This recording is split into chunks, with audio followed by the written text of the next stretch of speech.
This week on The Week Ahead, ALG President Bill WIlson talks about this week's budget battle. Plus, a very interesting look at taxing and the Obama administration. Welcome to The Week Ahead. I'm Frank McCaffrey. This is a week where the budget battle will come to a head in Washington, and the financial news is staggering. Gold is now valued at an estimated $1,600 an ounce. This is a sign of how much the credit culture has taken over.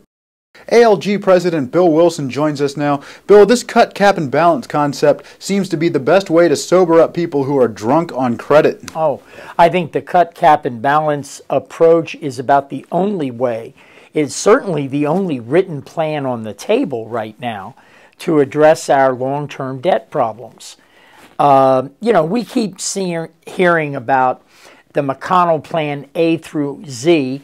We hear about Obama's framework, but neither of them, neither the Senate nor Obama, have come in, put a plan on the table, and said this is our solution to the long-term debt problem. And because of that, and because the hour is getting late, I think the cut, cap, and balance effort is clearly the best solution. It cuts spending now. It caps it as a percentage of the economy going forward, with that percentage going down over time back to our historic normal levels. And it puts a balanced budget amendment out to the states for ratification. That is a plan that I think gives real serious credence to the efforts of the country to get our spending addiction under control. Anything else right now just is so much hot air. And again, Obama continues to believe that we have a taxing problem, not a spending problem. Our problem is we spend too much on too many things that the federal government was never intended to do in the first place. Bill, here's a recent statement from our president. I'm interested in your thoughts. The truth is, you can't solve our deficit without cutting spending. But you also can't solve it without asking the wealthiest Americans to pay their fair share, or without taking on loopholes that give special interests in big corporations tax breaks that middle-class Americans don't get. Well, as always, the president speaks half-truth and then a full lie.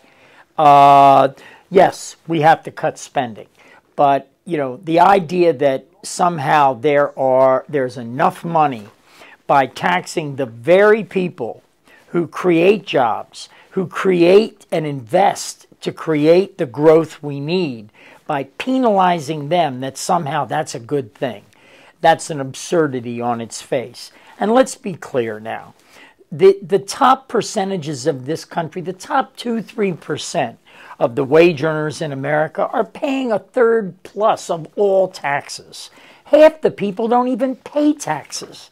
So the idea that somehow you're going to create wealth and jobs and a better economic environment by punishing the very people who produce those jobs is a lie that is so despicable and painful to the American public, is not to be believed. Thank you very much, Bill. President Barack Obama recently insinuated that he makes a lot of money and that he should be dealing with the IRS a little bit more himself.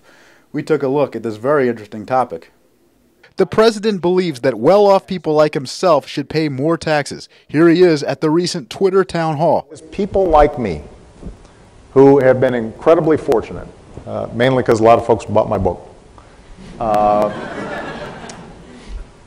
For me to be able to go back to the tax rate that existed under Bill Clinton, to pay a couple of extra percentage points so that I can make sure that seniors still have Medicare or kids still have Head Start, that makes sense to me.